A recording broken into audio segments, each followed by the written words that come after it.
Chapitre 23. Candide et Martin vont sur les côtes d'Angleterre, ce qu'ils y voient. Ah, Pangloss, Pangloss, ah, Martin, Martin, ah, ma chère Cunégonde, qu'est-ce donc que ce monde disait Candide sur le vaisseau hollandais. Quelque chose de bien fou et de bien abominable, répondait Martin. Vous connaissez l'Angleterre? Y est-on aussi fou qu'en France? C'est une autre espèce de folie, dit Martin. Vous savez que ces deux nations sont en guerre pour quelques arpents de neige vers le Canada, et qu'elles dépensent pour cette belle guerre beaucoup plus que tout le Canada ne vaut. Vous dire précisément s'il y a plus de gens alliés dans un pays que dans l'autre, mes faibles lumières ne me le permettent pas. Je sais seulement qu'en général, ceux que nous allons voir sont fort atrabilaires. En causant ainsi, ils abordèrent à Portsmouth.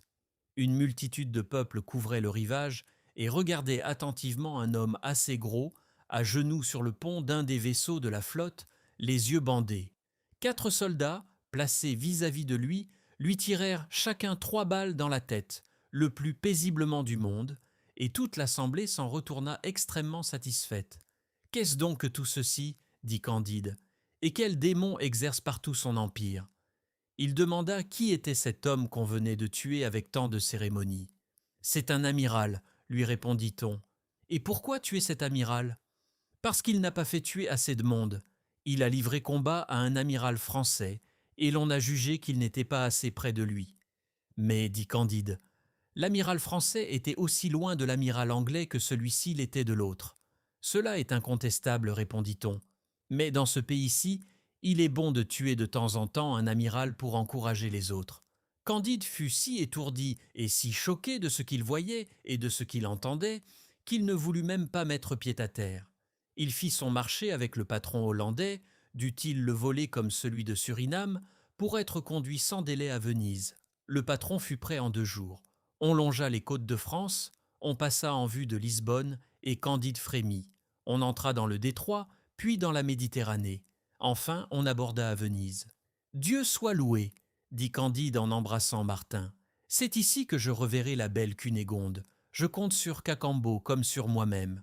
Tout est bien, tout va bien, tout va le mieux qu'il soit possible. » Chapitre 24. De Paquette et de frère Giroflée.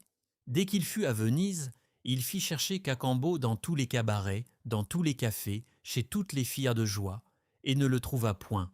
Il envoyait tous les jours à la découverte de tous les vaisseaux et de toutes les barques. Nulle nouvelle de Cacambo. « Quoi ?» disait-il à Martin. « J'ai eu le temps de passer de Suriname à Bordeaux, d'aller de Bordeaux à Paris, de Paris à Dieppe, de Dieppe à Portsmouth, de côtoyer le Portugal et l'Espagne, de traverser toute la Méditerranée, de passer quelques mois à Venise, et la belle Cunégonde n'est point venue. Je n'ai rencontré, au lieu d'elle, qu'une drôlesse et un abbé Périgourdin. Cunégonde est morte sans doute. Je n'ai plus qu'à mourir. Ah, il valait mieux rester dans le paradis du Dorado que de revenir dans cette maudite Europe. Que vous avez raison, mon cher Martin. Tout n'est qu'illusion et calamité. » Il tomba dans une mélancolie noire et ne prit aucune part à l'opéra à la moda ni aux autres divertissements du carnaval. Pas une dame ne lui donna la moindre tentation. Martin lui dit « Vous êtes bien simple, en vérité, de vous figurer qu'un valet métis qui a 5 ou 6 millions dans ses poches ira chercher votre maîtresse au bout du monde et vous l'amènera à Venise. Il la prendra pour lui s'il la trouve. S'il ne la trouve pas, il en prendra une autre. Je vous conseille d'oublier votre valet Cacambo et votre maîtresse Cunégonde. » Martin n'était pas consolant. La mélancolie de Candide augmenta, et Martin ne cessait de lui prouver qu'il y avait peu de vertu et peu de bonheur sur la terre, excepté peut-être dans Eldorado, où personne ne pouvait aller. En disputant sur cette matière importante, et en attendant Cunégonde, Candide aperçut un jeune Théatin dans la place Saint-Marc qui tenait sous le bras une fille. Le Théatin paraissait frais, potelé, vigoureux. Ses yeux étaient brillants, son air assuré, sa mine haute, sa démarche fière. La fille était très jolie et chantait. Elle regardait amoureusement son Théatin et de temps en temps lui pinçait ses grosses joues. « Vous m'avouerez du moins, dit Candide à Martin, que ces gens-ci sont heureux. Je n'ai trouvé jusqu'à présent dans toute la terre habitable, excepté dans Eldorado, que des infortunés. Mais pour cette fille et ce Théatin, je gage que ce sont des créatures très heureuses. » « Je gage que non, dit Martin. Il n'y a qu'à les prier à dîner, dit Candide, et vous verrez si je me trompe. Aussitôt il les aborde, il leur fait son compliment et les invite à venir à son hôtellerie manger des macaronis, des perdrix de Lombardie, des œufs d'esturgeon et à boire du vin de Montepulciano, du Lacryma Christi, du Chypre et du Samos. La demoiselle rougit, le théatin accepta la partie, et la fille le suivit en regardant Candide avec des yeux de surprise et de confusion qui furent obscurcis de quelques larmes. À peine fut-elle entrée dans la chambre de Candide qu'elle lui dit « Et quoi, monsieur Candide ne reconnaît plus Paquette ?» À ces mots, Candide, qui ne l'avait pas considéré jusque-là avec attention, parce qu'il n'était occupé que de Cunégonde, lui dit « Hélas, ma pauvre enfant, c'est donc vous qui avez mis le docteur Pangloss dans le bel état où je l'ai vu ?»« Hélas, monsieur, c'est moi-même, dit Paquette. Je vois que vous êtes instruit de tout. J'ai su les malheurs épouvantables arrivés à toute la maison de madame la baronne et à la belle Cunégonde. Je vous jure que ma destinée n'a guère été moins triste. J'étais fort innocente quand vous m'avez vue. Un cordelier, qui était mon confesseur, me séduisit aisément. Les suites en furent affreuses. Je fus obligé de sortir du château peu après que monsieur le baron vous eût renvoyé à grands coups de pied. Si un fameux médecin n'avait pas pris pitié de moi, j'étais morte. Je fus quelque temps, par reconnaissance, la maîtresse de ce médecin. Sa femme, jalouse à la rage, me battait tous les jours impitoyablement. C'était une furie. Ce médecin était le plus laid de tous les hommes, et moi la plus malheureuse des créatures d'être battue continuellement pour un homme que je n'aimais pas. Vous savez, monsieur, combien il est dangereux pour une femme acariâtre d'être l'épouse d'un médecin. Celui-ci, outré des procédés de sa femme, lui donna un jour, pour la guérir d'un petit rhume, une médecine si efficace qu'elle en mourut en 2 heures dans d'horribles convulsions. Les parents de madame intentèrent à monsieur un procès criminel. Il prit la fuite, et moi je fus mise en prison. Mon innocence ne m'aurait pas sauvée si je n'avais été un peu jolie. Le juge me fit élargir à condition qu'il succéderait au médecin. Je fus bientôt supplanté par une rivale, chassé sans récompense, et obligé de continuer ce métier abominable qui vous paraît si plaisant à vous autres hommes, et qui n'est pour nous qu'un abîme de misère. J'allais exercer la profession à Venise. Ah, monsieur, si vous pouviez vous imaginer ce que c'est que d'être obligé de caresser indifféremment un vieux marchand, un avocat, un moine, un gondolier, un abbé, d'être exposé à toutes les insultes, à toutes les avanies, d'être souvent réduite à emprunter une jupe pour aller se la faire lever par un homme dégoûtant, d'être volé par l'un de ce qu'on a gagné avec l'autre, d'être rançonné par les officiers de justice et de n'avoir en perspective qu'une vieillesse affreuse, un hôpital et un fumier, vous concluriez que je suis une des plus malheureuses créatures du monde. Paquette ouvrait ainsi son cœur au bon Candide, dans un cabinet, en présence de Martin, qui dit à Candide « Vous voyez que j'ai déjà gagné la moitié de la gageure ?» Frère Giroflée était resté dans la salle à manger et buvait en attendant le dîner. « Mais, dit Candide à Paquette, vous aviez l'air si gai, si content quand je vous ai rencontré.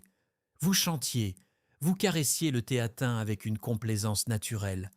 Vous m'avez paru aussi heureuse que vous prétendez être infortunée. »« Ah, monsieur, répondit Paquette, c'est encore là une des misères du métier. J'ai été hier volée et battue par un officier, et il faut aujourd'hui que je paraisse de bonne humeur pour plaire à un moine. » Candide n'en voulut pas davantage. Il avoua que Martin avait raison. On se mit à table avec Paquette et le théatin. Le repas fut assez amusant, et vers la fin on parla avec quelque confiance. « Mon père, dit Candide au moine, vous me paraissez jouir d'une destinée que tout le monde doit envier. La fleur de la santé brille sur votre visage. Votre physionomie annonce le bonheur. Vous avez une très jolie fille pour votre récréation, et vous semblez très content de votre état de théatin. »« Ma foi, monsieur, répondit frère Giroflée, je voudrais que tous les théatins fussent au fond de la mer. J'ai été tenté 100 fois de mettre le feu au couvent et d'aller me faire turc. Mes parents me forcèrent, à l'âge de 15 ans, d'endosser cette détestable robe pour laisser plus de fortune à un maudit frère aîné que Dieu confonde. La jalousie, la discorde, la rage habiteraient dans le couvent. Il est vrai que j'ai prêché quelques mauvais sermons qui m'ont valu un peu d'argent, dont le prieur me vole la moitié. Le reste me sert à entretenir des filles, mais quand je rentre le soir au monastère, je suis prêt à me casser la tête contre les murs du dortoir. Et tous mes confrères sont dans le même cas. Martin, se tournant vers Candide avec son sang-froid ordinaire, dit « Eh bien, n'ai-je pas gagné la gageure tout entière ?» Candide donna 2000 piastres à Paquette et 1000 à frère Giroflée. « Je vous réponds, dit-il, qu'avec cela ils seront heureux. »« Je n'en crois rien du tout, dit Martin. Vous les rendrez peut-être avec ces piastres beaucoup plus malheureux encore. »« Il en sera ce qui pourra, répondit Candide. Mais une chose me console. Je vois qu'on retrouve souvent ceux qu'on ne croyait jamais revoir. Il se peut bien qu'ayant rencontré mon mouton rouge et Paquette, je rencontre aussi Cunégonde. Je souhaite, dit Martin, qu'elle fasse un jour votre bonheur, mais j'en doute fort. Vous êtes bien dur, dit Candide. C'est que j'ai vécu, répondit Martin. Mais regardez ces gondoliers, dit Candide, ne chantent-ils pas sans cesse? Vous ne les voyez pas dans leur ménage, avec leurs femmes et leurs marmots, répondit Martin. Le doge a ses chagrins, les gondoliers ont les leurs. Il est vrai qu'à tout prendre le sort d'un gondolier est préférable à celui d'un doge, mais je crois la différence si médiocre que cela ne vaut pas la peine d'être examiné. On parle, dit Candide, du sénateur Pococurante, qui demeure dans ce beau palais sur la Brenta et qui reçoit assez bien les étrangers. On prétend que c'est un homme qui n'a jamais eu de chagrin. Je voudrais voir une espèce si rare, dit Martin. Candide fit aussitôt demander au seigneur Pococurante la permission de lui rendre visite le lendemain. Chapitre 25. Visite chez le seigneur Pococurante, noble Vénitien. Candide et Martin allèrent en gondole sur la Brenta et arrivèrent au palais du noble Pococurante. Les jardins étaient bien ordonnés et ornés de belles statues de marbre. Le palais, d'une architecture magnifique. Le maître du logis, homme de 60 ans, très riche, reçut les deux curieux fort poliment, mais avec fort peu d'empressement, ce qui déconcerta Candide et ne déplut point à Martin. Deux jeunes filles jolies et proprement mises servirent du chocolat, qu'elles firent très bien mousser. Candide ne put s'empêcher de les louer sur leur beauté, leur bonne grâce et leur adresse. « Ce sont d'assez bonnes créatures, dit le sénateur Pococurante. Je les fais quelquefois coucher dans mon lit, car je suis bien las des dames de la ville, de leur coquetterie, de leur jalousie, de leurs querelles, de leurs humeurs, de leur petitesse, de leur orgueil, de leur sottise, et des sonnets qu'il faut faire ou commander pour elles. Mais après tout, ces deux filles commencent fort à m'ennuyer. » Après le déjeuner, Candide se promena dans une longue galerie et fut surpris de la beauté des tableaux. Il demanda de quel maître étaient les deux premiers. « Ils sont de Raphaël, dit le sénateur. Je les achetai fort cher par vanité il y a quelques années. On dit que c'est ce qu'il y a de plus beau en Italie. Mais ils ne me plaisent point du tout. La couleur en est trop rembrunie, les figures ne sont pas assez arrondies et ne ressortent pas assez. Les draperies ne ressemblent en rien à une étoffe. En un mot, quoi qu'on en dise, je n'y trouve point une imitation fidèle de la nature. Je n'aimerais un tableau que lorsque je croirais voir la nature elle-même. Il n'en existe point de cette espèce. J'ai beaucoup de tableaux, mais je ne les regarde plus. » Pococurante, en attendant le dîner, se fit donner un concerto. Candide trouva la musique délicieuse. « Ce bruit, dit Pococurante, peut amuser une demi-heure, mais s'il dure davantage, il fatigue tout le monde, quoique personne n'ose l'avouer. La musique aujourd'hui n'est plus que l'art d'exécuter des choses difficiles, et ce qui n'est que difficile ne plaît point à la longue. J'aimerais peut-être mieux l'opéra si l'on avait trouvé le secret d'en faire un monstre qui me révolte. Ira voir qui voudra de mauvaises tragédies en musique où les scènes ne sont faites que pour amener, très mal à propos, 2 ou 3 chansons ridicules qui font valoir la voix d'une actrice. Se pâmera qui voudra en voyant un châtré fredonner le rôle de César ou de Caton et se promener d'un air gauche sur des planches. Pour moi, il y a longtemps que j'ai renoncé à ces pauvretés qui font aujourd'hui la gloire de l'Italie et que des souverains peinent si chèrement. » Candide disputa un peu, mais avec discrétion. Martin fut entièrement de l'avis du sénateur. On se mit à table et, après un excellent dîner, on entra dans la bibliothèque. Candide, voyant un Homère magnifiquement relié, loua l'illustrissime sur son bon goût. « Voilà, dit-il, un livre qui faisait les délices du grand Pangloss, le meilleur philosophe de l'Allemagne. »« Il ne fait pas les miennes ?» dit froidement Pococurante. « On me persuada autrefois que j'éprouverais du plaisir à le lire, mais cette répétition continuelle de combats, qui se ressemblent tous, ces dieux qui agissent toujours sans rien décider. Cette Hélène qui est le sujet de la guerre et qui à peine est actrice de la pièce, cette Troie qu'on assiège et qu'on ne prend point, tout cela me causait le plus mortel ennui. J'ai demandé quelquefois à des savants s'ils s'ennuyaient autant que moi à cette lecture. Tous les gens sincères m'ont avoué que le livre leur tombait des mains, mais qu'il fallait toujours l'avoir dans sa bibliothèque comme un monument de l'Antiquité, ainsi que ces médailles rouillées qui ne peuvent plus servir au commerce.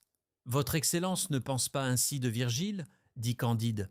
Je conviens, répondit Pococurante, que le second, le quatrième et le sixième livre de son Énéide sont excellents.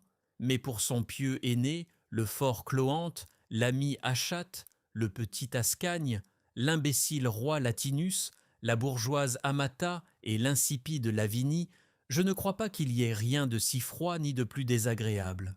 J'aime mieux le Tasse et les contes à dormir debout de l'Arioste. Oserais-je vous demander, monsieur, dit Candide, si vous n'avez pas un grand plaisir à lire Horace ? Il y a des maximes, répondit Pococurante, dont un homme du monde peut faire son profit, et qui, resserrées dans des vers énergiques, se gravent plus aisément dans la mémoire. Mais je me soucie fort peu de son voyage à Brindès, de la description d'un mauvais dîner et de la querelle de crocheteurs entre je ne sais quel Pupillus, dont les paroles, dit-il, étaient en pleine de pu, et un autre dont les paroles étaient du vinaigre.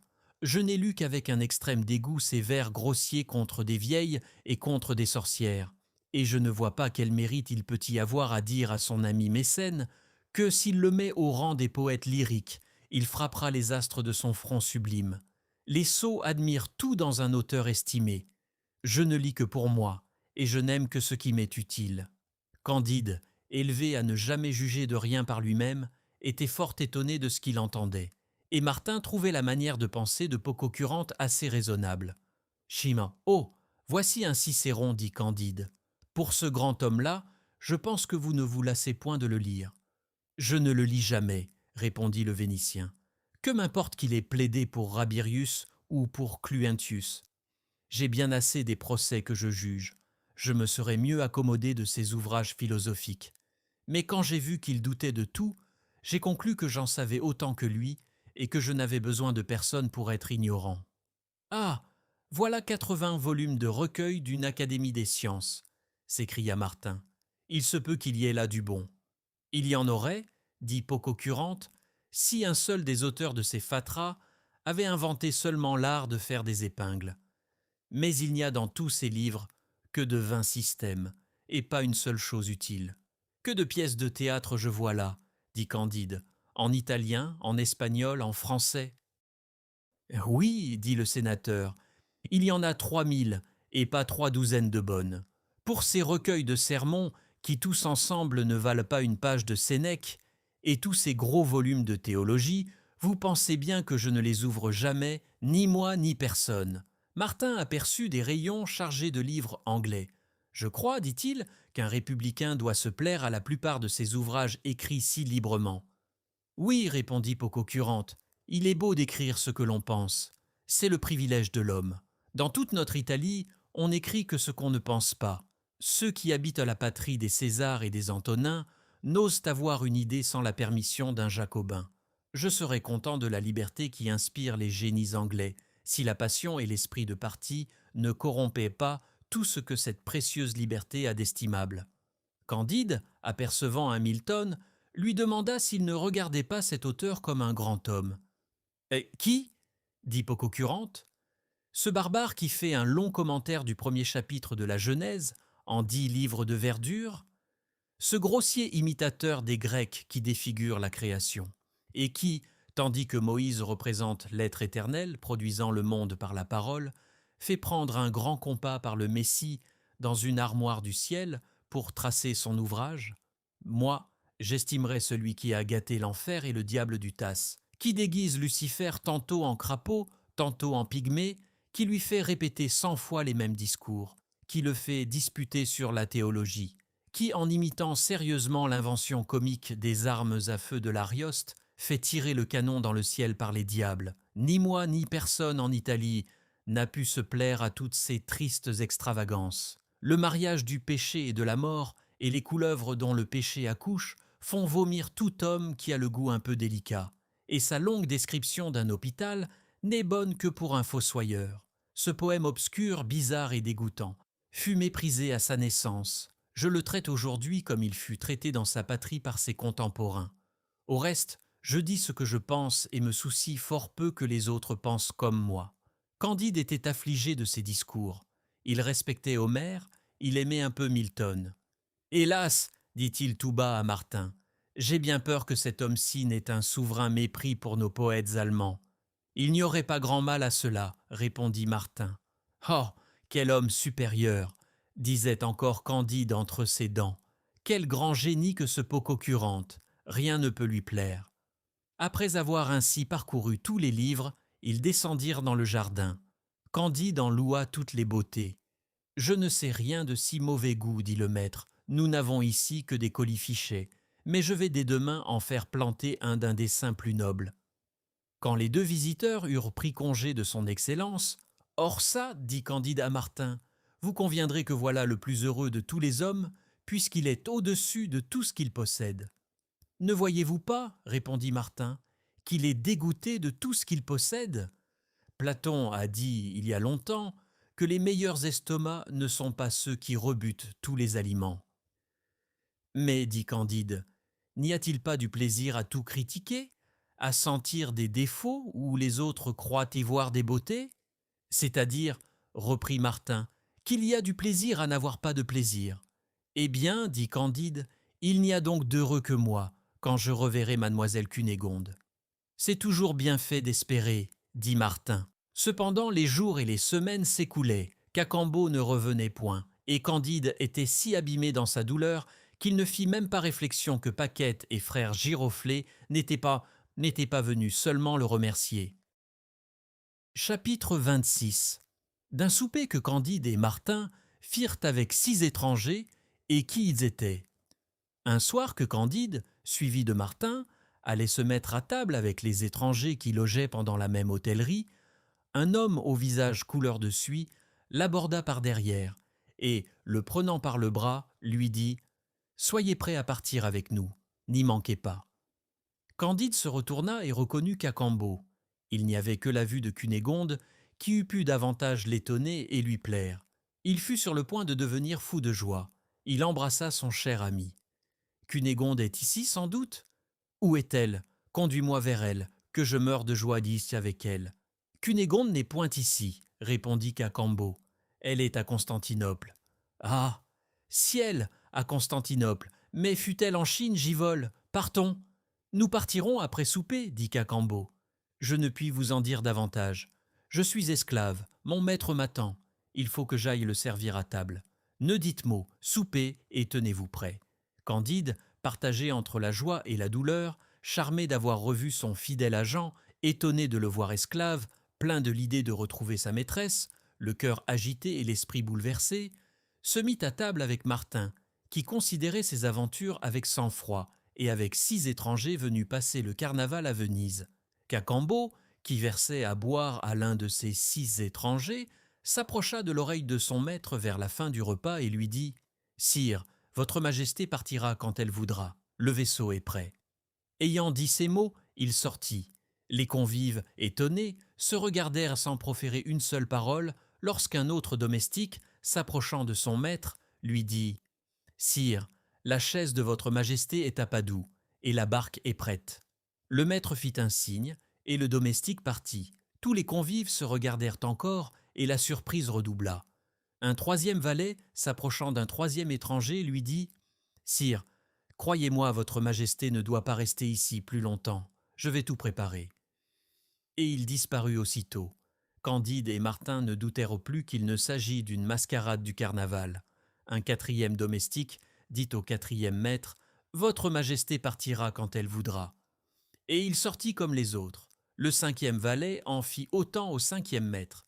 Mais le 6e valet parla différemment au 6e étranger, qui était assis près de Candide. « Ma foi, sire, on ne veut plus faire crédit à votre majesté, ni à moi non plus, et nous pourrions bien être coffrés cette nuit, vous et moi. Je vais pourvoir à mes affaires. Adieu. » Tous les domestiques ayant disparu, les 6 étrangers, Candide et Martin, demeurèrent dans un profond silence. Enfin Candide rompit le silence. « Messieurs, dit-il, voilà une singulière plaisanterie. Pourquoi êtes-vous tous rois? Pour moi, je vous avoue que ni Martin ni moi ne le sommes. » Le maître de Cacambo prit alors gravement la parole et dit en italien « Je ne plaisante point. Je m'appelle Ahmed III. J'ai été grand sultan plusieurs années. Je détrônai mon frère. Mon neveu m'a détrôné. On a coupé la tête à mes vizirs. J'achève ma vie dans le vieux sérail. Mon neveu, le grand sultan Mahmoud, me permet quelquefois de voyager pour ma santé. Et je suis venu passer le carnaval à Venise. » Un jeune homme assis près d'Ahmed parla ensuite. « Je m'appelle Ivan. J'ai été empereur de toutes les Russies. J'ai été détrôné au berceau. Mon père et ma mère ont été enfermés. On m'a élevé en prison. J'ai quelquefois la permission de voyager, accompagné de ceux qui me gardent, et je suis venu passer le carnaval à Venise. » Le troisième prit la parole. « Je suis Charles-Édouard, roi d'Angleterre. Mon père m'a cédé ses droits au royaume. J'ai combattu pour les soutenir.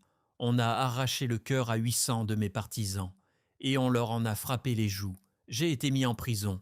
Je vais à Rome rendre visite au roi mon père, détrôné comme moi et comme mon grand-père, et je suis venu passer le carnaval à Venise. » Le quatrième déclara « Je suis roi des Polaques. Le sort de la guerre m'a privé de mes états héréditaires. Mon père a éprouvé les mêmes revers. Je me résigne à la providence. Comme le sultan Achmet, l'empereur Ivan et le roi Charles-Édouard, à qui Dieu donne longue vie. Et je suis venu passer le carnaval à Venise. » Le cinquième ajouta « Je suis aussi roi des Polaques. J'ai perdu mon royaume 2 fois. Oh, mais la Providence m'a donné un autre état où j'ai fait plus de bien que tous les rois des Sarmates, ensemble, n'en ont jamais fait sur les bords de la Vistule. Je me résigne également à la Providence, et je suis venu passer le carnaval à Venise. » Il restait au 6e monarque à parler. « Messieurs, dit-il, je ne suis pas si grand seigneur que vous, mais enfin j'ai été roi tout comme un autre. Je suis Théodore. On m'a élu roi en Corse. On m'a appelé Votre Majesté, et à présent à peine m'appelle-t-on monsieur. J'ai fait frapper de la monnaie, et je ne possède pas un denier. J'ai eu 2 secrétaires d'État, et j'ai à peine un valet. Je me suis vu sur un trône, et j'ai longtemps été à Londres en prison sur la paille. J'ai bien peur d'être traité de même ici. Quoique je sois venu, comme vos majestés, passer le carnaval à Venise. » Les 5 autres rois écoutèrent ce discours avec une noble compassion. Chacun donna 20 sequins au roi Théodore pour qu'il eût des habits et des chemises. Candide lui fit présent d'un diamant valant 2000 sequins. « Quel est donc, disaient les 5 rois, cet homme qui peut donner 100 fois plus que chacun de nous et qui le donne? Êtes-vous roi aussi, monsieur? » ?»« Non, messieurs, répondit Candide, et je n'en ai nulle envie. » Au moment où l'on sortait de table, il arriva dans la même hôtellerie 4 altesses sérénissimes qui avaient également perdu leurs états par le sort de la guerre et venaient passer le reste du carnaval à Venise. Mais Candide ne prit même pas garde à ces nouveaux venus. Il n'était occupé que d'aller retrouver sa chère Cunégonde à Constantinople.